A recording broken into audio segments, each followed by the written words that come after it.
Bonjour, certains de vos journaux prennent un dernier tour partisan. Le Figaro interview Nicolas Sarkozy en une, qui met en garde contre son principal concurrent. Libération démonte pour sa part le mythe d'une gauche dangereuse pour les marchés. Pour ce dernier jour de campagne, le Parisien opte pour un ultime sondage avec un classement sans surprise. Quant au Monde, il se démarque et donne la parole à 10 personnalités qui expliquent leur vote. À découvrir entre autres les paroles d'Yves Simon, de Robert Guédiguian, de Jean d'Ormesson ou de Georges Moustaki.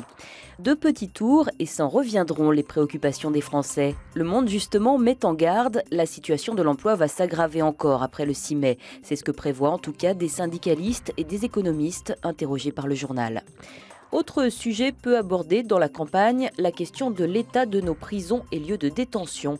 Le Comité européen pour la prévention de la torture, nous dit Le Monde, est mitigé sur les conditions d'enfermement dans notre pays. Son rapport relève notamment que les locaux prévus à cet effet dans les commissariats sont souvent d'une saleté repoussante, sans chauffage, sans matelas, avec parfois des taches de sang coagulées. À l'heure du désengagement en Afghanistan, Libération et l'Express s'interrogent.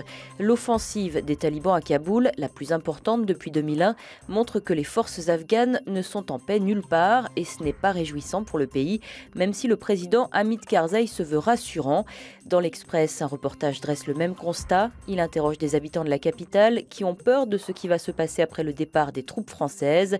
Habiboullah est cynique. Quand les Russes sont partis il y a 20 ans, dit-il, la guerre civile a tout détruit. Ça va recommencer. Courrier international a choisi de se mettre au chevet de l'Espagne, le nouveau grand malade de l'Europe.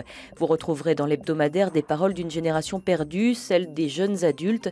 Ils sont souvent surdiplômés, ils n'ont pourtant aucun avenir. On les appelle désormais les nimileuristas, ceux qui ne gagnent même pas 1000 euros. Et face à la crise, que penser de ce site américain Indiegogo qui en appelle à la solidarité des internautes? Parmi ceux qui ont bénéficié de l'aide d'anonymes à défaut de celle de l'État, il y a Mike Block, un violoncelliste de New York renversé par un taxi. Le site a récolté les 50 000 $ nécessaires pour payer l'hôpital. On se quitte avec une dernière image de l'avant-premier tour. Elle est signée Plantu. Bonne lecture, bon week-end.